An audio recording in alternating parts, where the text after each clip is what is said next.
la quatrième vidéo d'aujourd'hui. Donc, je suis avec Pelaïma Philomène et je suis une individu lambda, une maman, une mère de famille lambda. Et voilà, qui aspire à une vie ordinaire, si je peux dire, mais que le Seigneur, finalement, œuvre pour une vie, je pense, qui sera loin d'être ordinaire. Et donc, quand on est face aux épreuves et que finalement, on se pose la question en essayant d'avoir cette réponse, pourquoi moi pour- pourquoi moi qui suis tellement gentille mais que la réponse, parfois, c'est qu'il faut attendre. Ce que tu ne comprends pas aujourd'hui, tu le comprendras plus tard. Ce que tu ne comprends pas aujourd'hui, tu le comprendras plus tard. Parce que la réponse vient. La réponse vient et la réponse vient de manière incroyable. J'ai fait la connaissance il y a quelques semaines d'une jeune femme extraordinaire. Extraordinaire, cette jeune femme. Et qui a un caractère incroyable. Un peu un caractère comme ma fille qui se laisse pas faire et puis quand elle veut dire quelque chose, elle ne lâche pas et elle fait tout pour se faire entendre. Et, euh, et donc, il va m'apporter un éclairage tout nouveau sur la situation. Et donc, des enfants extraordinaires. Des enfants extraordinaires. Ah, des enfants extraordinaires. Bon, je ne sais pas comment vous êtes, mais les enfants, ils sont beaux, ils sont mignons, ils sont... Voilà.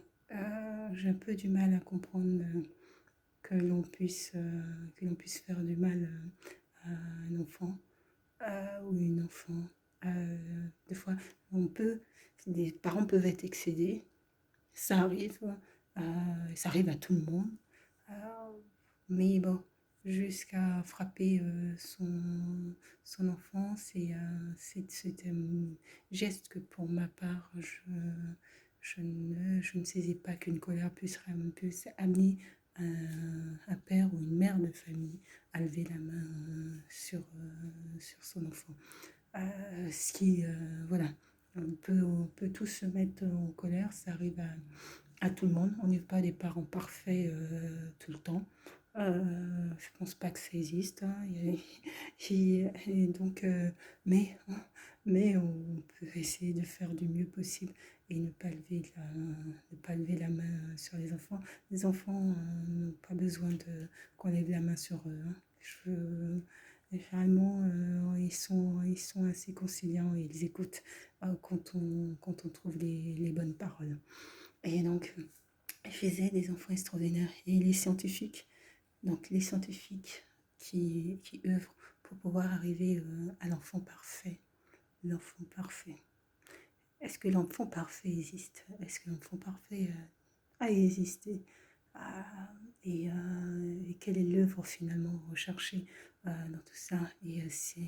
Peut-on parler de science face à la spiritualité et à Dieu? Il faut faire attention. Je pense que là où la science pense être au-dessus, ben, Dieu rappelle des fois à l'ordre. Il les rappelle en disant non, ça, il fallait pas le faire. Et malheureusement, quand les hommes qui ont cette habitude de travailler la matière, travailler les choses et produire, se rendent bien tard qu'il y a des actes qu'il ne faut pas faire. Et puis, des fois, le Seigneur met des miracles là où on n'attend pas des miracles. Il met des miracles là où on n'attend pas. Et je crois, moi, que le Seigneur a mis des miracles là où on n'attendait pas et qu'il a dispatché tout autour de la terre ses anges. Et c'est ça qui est extraordinaire, c'est qu'il peut sortir des pires situations, des situations parfois, il peut faire son miracle dans des situations qui au départ étaient des situations terribles. Et donc il apporte il apporte, je dirais, sa touche. Mais, Dieu est là. Il est le début et il est la fin. Il est l'alpha, il est l'oméga, il est le seul, il est mon Dieu. Je ne connais pas ton Dieu, mais de toute façon, je pense que c'est le même parce qu'il est l'unique, sauf qu'on ne l'appelle pas pareil. Et moi, je me fais toute petite devant mon Dieu, parce que je crois en lui et je crois en ses merveilles. Il a pris une jeune femme, même une jeune fille, je dirais, euh, qui, toute frêle et toute timide, et, qui se sous-estimait énormément, et il lui a donné, et il m'a donné de la foi, une foi extraordinaire, et une foi extraordinaire qui fait soulever de fois des montagnes extraordinaires. Et donc c'est ça. C'est là où on voit la beauté du Seigneur. C'est lorsque il part d'une, d'une petite pépite toute noire et il arrive à en faire une jolie pépite qui déjà dans sa peau se sent bien. Et c'est déjà ça le miracle, c'est déjà de se sentir bien avec soi-même. Et puis les choses vont avec. J'ai créé mon entreprise et il s'avère que bon, moi j'ai pas été une bonne élève. Pourquoi j'ai pas été une bonne élève, moi? Parce que c'était un choix, à vrai dire. Je suis née dans une famille, en tout cas, ma famille, en partie monoparentale, parce qu'il n'y avait que ma maman lorsque nous sommes arrivés en France, et étions dans une situation pauvre et précaire. Et donc, bon, ma mère travaillait beaucoup. Donc, la primaire, j'ai fait en sorte de ne pas trop l'embêter.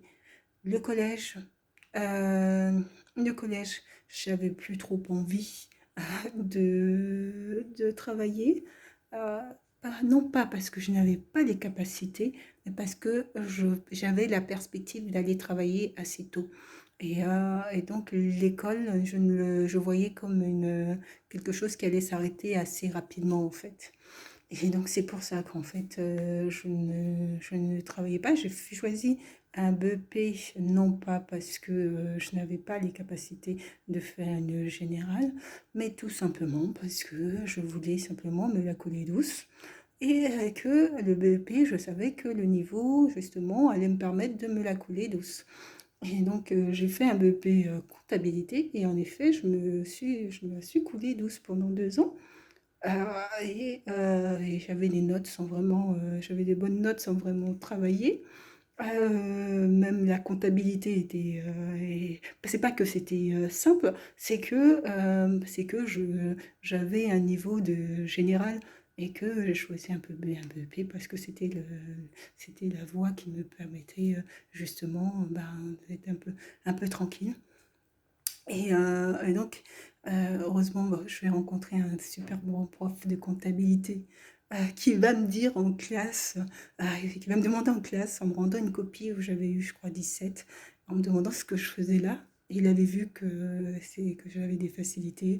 Et moi, je me retourne et je regarde mes camarades, mes camarades du BP. Je sais pas, monsieur, ce que je fais là. Et et en fait, et tous, ils ont tous réagi en disant: «Hey, il t'arrive quoi, toi? Il t'arrive quoi?» Et, donc- je regarde le prof en disant: vous voyez ce que je subis?» et, et non, mais bon, c'était c'était pour rire. Sinon voilà. Et donc, bon, en définitive, je vais l'écouter. Je pense qu'ils étaient contents eux aussi. Et je vais reprendre sur un bac STT, donc c'est semi-général, spécialisé comptabilité. Et là, ce qui va être compliqué, c'est plutôt le fait que je travaillais, et donc bon, on avait pas mal de travaux, on a eu, donc ouais, il fallait garder le rythme et moi je pouvais pas m'arrêter de travailler, donc souvent je ratais des cours parce que je travaillais et je me retrouvais dans le bureau de la CPE le jeudi matin qui me disait: «Tu n'auras jamais ton bac si tu arrêtes pas de travailler». Et moi je lui disais: «Si, j'aurai mon bac». Et elle me disait: «Mais moi, je note, je te mets un avertissement en disant que tu ne viens pas en cours». Je disais: «D'accord». Puis tous les jeudis, j'étais triste parce que je me faisais réprimander par la conseillère principale. Mais bon, et jusqu'à ce qu'on arrive au bac, et j'ai eu mon bac. Sans passer rattrapage, j'ai eu mon bac. Et donc j'étais contente. Et comme j'avais d'excellentes notes en droit, et ben, je me suis orientée vers une faculté de droit. Et donc, voilà. Et donc, la première année de droit, ça a été, j'avais pas de difficulté. En droit, le souci, c'était qu'il fallait prendre du temps. Il fallait avoir du temps, notamment, pour pouvoir bien appréhender toutes les législations, les, toutes les organisations, toutes les juridictions. Donc, bon, après ma deuxième année de j'ai fait 2 ans, 2 fois la première année, à vrai dire. 2 fois la première année de droit. Après, je me suis arrêtée et je me suis orientée j'ai recherché ce que je voulais faire et je me suis orientée sur un métier qui me permettait à la fois de pouvoir défendre les idées auxquelles je pensais, défendre les personnes, et puis faire tout ce qui est analyse. Et donc, le travail d'assistante de service m'a paru correspondre à ce que je souhaitais faire. Donc, je vais passer le concours. La première fois, je le passe avec une copine. On le rate toutes les deux. Et moi, je me représente l'année suivante, et puis je vais avoir mon concours, et puis je vais rentrer en formation pendant 3 ans. Et 3 ans où je vais sortir en 2010 avec mon diplôme d'État d'assistante de service social, et puis enceinte, puisque c'est en août que je vais, 2010, que je vais accoucher de ma fille. Donc voilà, pour mon parcours scolaire, je dirais, j'ai, j'ai pas vraiment eu un parcours scolaire où véritablement je peux dire que je n'avais pas de grandes difficultés pour apprendre. Les circonstances, je dirais, de vie personnelle euh, dans le foyer, euh, ce sont des circonstances finalement qui font que je ne me suis pas orientée vers des voies qui auraient été qui auraient nécessité plus de travail. Et voilà. Donc, je pense que pour beaucoup de jeunes qui vivent dans des conditions de vie assez compliquées dans le foyer, souvent la facilité, c'est de prendre des voies voilà, où ils peuvent terminer les études le plus rapidement possible, travailler le plus rapidement possible pour s'en aller le plus rapidement possible de chez eux. Donc, donc voilà. Et aujourd'hui, j'ai créé ma micro-entreprise et je travaille toute seule. Et donc, bon, j'ai 10 ans d'expérience en structure, donc en organisme, voilà, des associations. Et donc, finalement, là, ça me permet donc de travailler sur tout ce que j'ai pu à partir de tout ce que j'ai pu mettre en œuvre durant ces années-là. Donc, bon, je n'ai jamais été une enfant, je dirais, en retard. C'est que je n'avais pas du tout envie de travailler. C'est que je n'avais pas envie de travailler en de raison des circonstances. Et finalement, je m'aperçois aujourd'hui, et plus tard, après, je vais développer une appétence. Une appétence, mais cette appétence va venir de ma maman en partie, puisque souvent c'est ce que j'ai à ma fille: tout dépend ce que tu regardes à la télé. Je regardais beaucoup la télé, mais je regardais pas n'importe quoi à la télé. Et ce que je regardais, moi, c'était souvent les documentaires, les émissions politiques, Il y a des présentateurs politiques que je vois depuis que je suis toute petite, hein, comme Duhamel, que je connais jusque même au phrasé de fois ce qu'il peut dire ou de ce qu'il va en penser de tel ou tel sujet, parce que je regarde ça depuis plusieurs années, donc avec ma maman. Et donc après, je vais développer une appétence pour tout ce qui est justement documentaire. Et donc après, ce qui fait qu'aujourd'hui, c'est vrai que bon, des fois, il y a des soirées où je passe à enchaîner plusieurs documentaires, ce qui permet toujours d'élargir, je dirais, le niveau d'apprentissage, le niveau intellectuel. Ce qui me permet notamment de pouvoir tenir des discussions sur tous les sujets. Et peu importe le niveau de la personne que j'ai face à moi, puisqu'en fait, je suis curieuse et que je m'intéresse à tout. Et donc, bon, c'est pour ça que je dis, le Seigneur arrive dans des situations improbables à faire des miracles, à faire des miracles. Il faut savoir voir aussi les miracles de Dieu. Euh, et, euh, et voilà. Et donc, pour des enfants extraordinaires. Et des enfants qui vivent des situations les plus compliquées, des situations notamment de violence, euh, violence au niveau du foyer, et des enfants qui ont plus que jamais la foi, et des enfants qui ont besoin de nous. Euh, de ma petite personne. Moi, j'ai toujours été comme ça. J'ai toujours eu cette part volonté, non seulement d'avoir une activité professionnelle, mais en plus de développer une branche humanitaire euh, pour justement travailler sur ce que moi je pense, ce dont je souhaite moi défendre. Voilà, les sujets que je souhaite aborder, les sujets sur lesquels je souhaite voilà, me défendre. Et pour moi, c'est important. Et donc, en créant ma micro-entreprise, ça a été aussi de développer toute une branche défense des droits des individus. Et donc, pour cela, il fallait se faire connaître. Et donc, développer tout un plan de communication pour se faire connaître et se faire entendre. Et, euh, et donc, le Seigneur permet, même dans même dans les pires situations, que des merveilles voilà, puissent en ressortir. Et moi, je crois, moi, que le Seigneur a mis des anges tout aux quatre coins de la terre, aux quatre coins de la terre, pour mener une œuvre de bien et pas une œuvre de mal. Il arrive, même dans les pires situations, à sortir les meilleurs. Et il faut le croire, ça. Il arrive, même dans les pires situations, à sortir du bien. Et donc, là, il est temps que le monde dans lequel nous vivons change pour que les enfants ne servent pas euh, de gilet pare-balles à leurs parents, ou que les enfants ne soient pas torturés. Euh, et donc, pour pouvoir assouvir les besoins des adultes. Sinon, je vous souhaite de passer une bonne journée. Que Dieu nous garde. Priez